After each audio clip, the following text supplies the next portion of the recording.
Alors, vous êtes un couple et vous cherchez à sauver votre couple ou à revenir en couple en tout cas. Et la solution passe souvent par renforcer dans un premier temps l'amitié profonde et sincère qui va vous permettre d'avoir finalement plus tard une complicité puisque quand on a été en couple pendant très longtemps, quand on a été intime, soit la relation se termine, soit on passe par une phase d'amitié et quand on a été intime pendant longtemps et qu'on est amis, on ne reste pas amis très longtemps et on redevient intime. Donc cette formation va vous apprendre à renforcer votre amitié profonde et sincère. Peut-être que vous avez déjà essayé des méthodes sans succès et vous vous demandez pourquoi elles ne fonctionnent pas. Ben, ces méthodes ne comprenaient pas effectivement l'importance cruciale de mettre en place l'amitié pour aller vers cette phase de grande intimité. Pire, hein, certaines méthodes, certains coachs, au contraire, vous disent qu'il ne faut surtout pas être amis, que vous tomberiez en friend zone. Donc ça, c'est terrible. Donc cette formation audio, elle dure 2 heures et demie et elle va vous permettre de comprendre comment et pourquoi on rentre dans la phase 4, dans cette phase de grande intimité, en étant amis. Alors c'est une approche innovante, c'est éprouvé évidemment depuis 1999. Contrairement aux méthodes classiques, on va pouvoir avoir cette relation épanouie. Donc vous allez comprendre les fondements de l'amitié dans le contexte conjugal, vous allez distinguer clairement l'amour de l'amitié, mais les deux sont nécessaires pour renforcer le lien. Vous allez utiliser la communication évidemment différente, différenciante pour aller vers cette amitié, pour résoudre les conflits sans sacrifier la complicité. Vous allez apprendre à intégrer de l'humour et des activités communes pour enrichir votre quotidien, mais vous voyez, quand on est ami, hein, si vous êtes ami avec des personnes, vous n'êtes pas censé faire toutes les activités du monde ensemble. Vous faites beaucoup d'activités avec vos amis, mais pas tout, hein. Ils ont aussi d'autres amis, des choses, et ça vous permet de raconter, par exemple, vos amis vont raconter qu'ils sont allés au golf avec d'autres amis et qu'ils ont vécu cette aventure, donc ça permet de raconter des histoires. Donc finalement, en renforçant votre soutien mutuel, vous allez petit à petit pouvoir renforcer, à partir d'exercices que vous trouverez dans la formation, vous allez pouvoir renforcer votre amitié et passer dans cette grande intimité. Vous allez évidemment pouvoir établir des rituels avec votre conjoint, mais aussi avec d'autres personnes qui vont partager votre vie, des amis notamment, des voisins peut-être, des parents, des amis de vos enfants, etc., avec lesquels vous allez vous voir régulièrement et vous allez passer des bons moments ensemble. Hein, vous savez, cet exemple des amis qui se retrouvent tous les ans à Pâques pour faire ceci ou cela. Tout ça va vous permettre de planifier régulièrement des activités qui vous plaisent à tous les 2, mais aussi évidemment des activités séparées et ça vous allez apprendre à pratiquer l'écoute efficace, l'empathie pour comprendre les besoins de votre partenaire et pouvoir vivre cette relation d'amitié. Évidemment, vous allez apprendre à encourager mutuellement vos projets personnels, vos projets professionnels, mais dans les projets professionnels, évidemment, on ne va pas donner de conseils sauf si la personne le demande.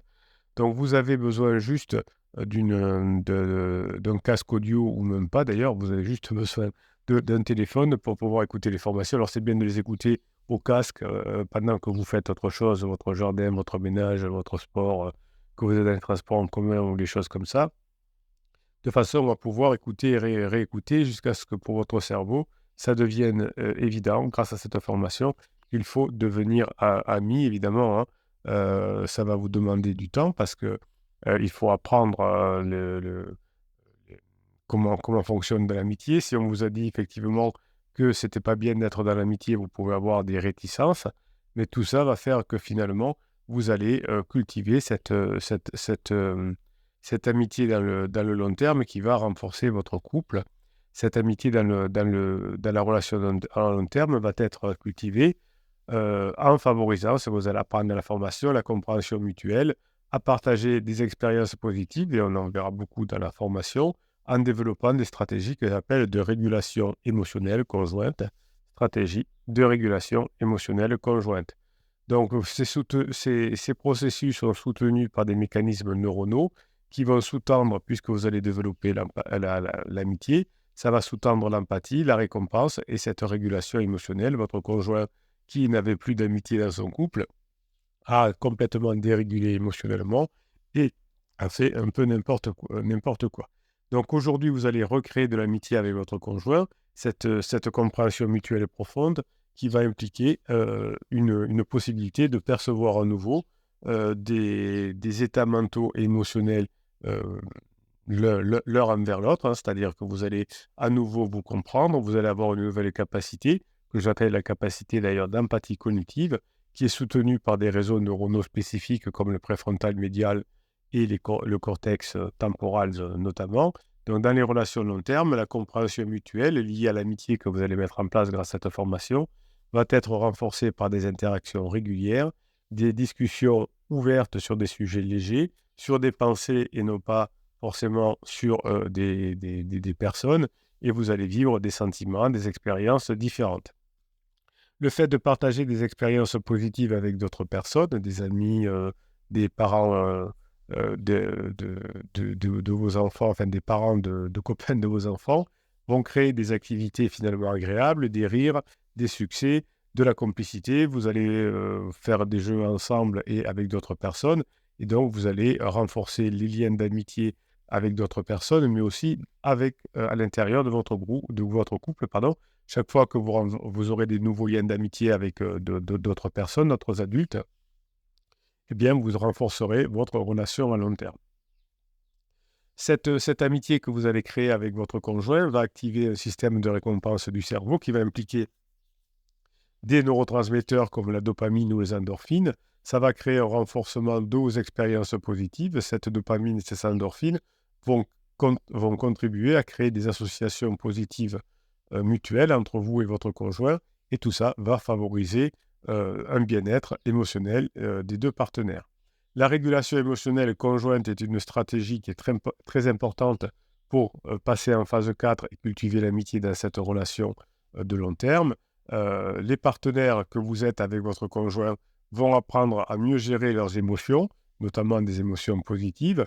Et lorsque l'on saura gérer des émotions ensemble, notamment ces émotions positives, on pourra ensuite gérer des situations stressantes ou difficiles. L'amitié permet cela. Cette capacité va être soutenue par des processus neuronaux tels que la synchronisation émotionnelle et la co-régulation qui vont impliquer des réseaux neuronaux qui vont permettre, comme l'amygdale ou le cortex préfrontal, de vous rapprocher de votre conjoint et d'avoir, grâce à cette amitié, une régulation des émotions beaucoup plus forte. Donc il est important aussi de savoir que la culture de la valeur personnelle et de la valeur commune va permettre finalement d'influencer cette amitié dans la relation de long terme.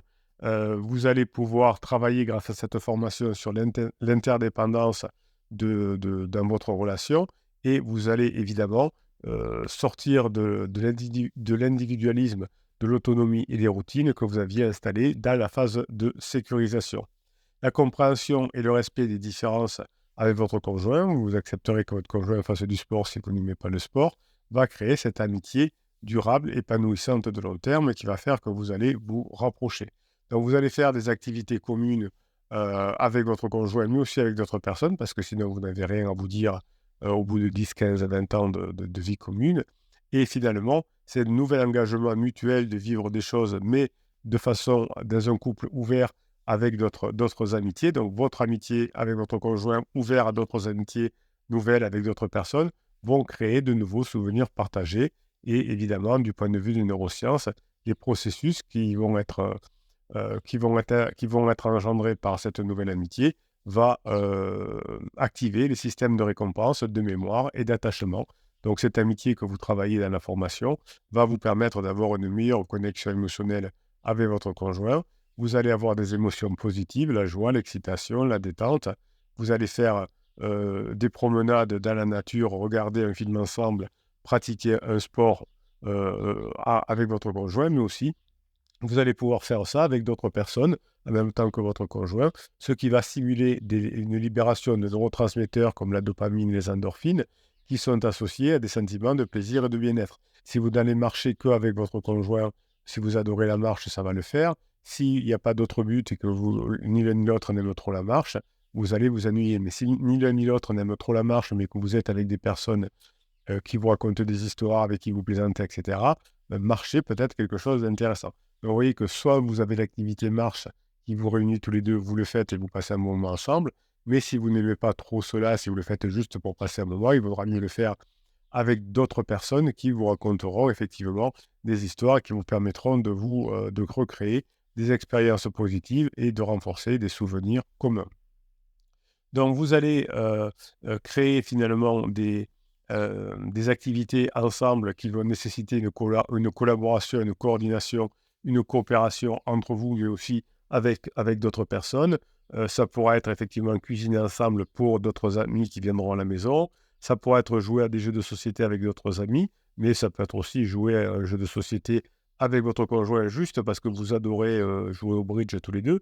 Mais si vous n'aimez pas particulièrement faire des jeux de société, vous ferez des jeux de société plutôt avec d'autres personnes pour que le jeu de société qui ne vous fait pas tellement kiffer, finalement, va être quand même plaisant parce que vous serez avec des personnes que vous aimez, vous mangerez en même temps, vous boirez un coup en même temps, enfin ça va être plus sympa, vous allez vous taquiner et vous aurez cette amitié qui va être là, qui va être présente et vous aurez ce qu'on appelle la synchronisation interpersonnelle avec vous, votre conjoint et d'autres personnes.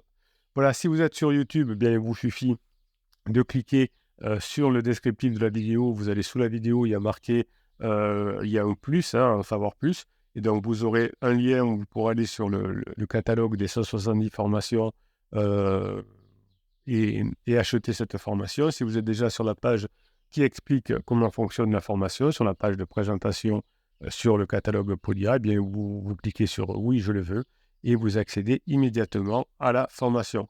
Vous ne saviez pas peut-être que l'amitié pouvait sauver votre couple. Eh bien, maintenant, vous en êtes convaincu. Vous allez apprendre à le faire. C'est très précis à faire, mais c'est très agréable.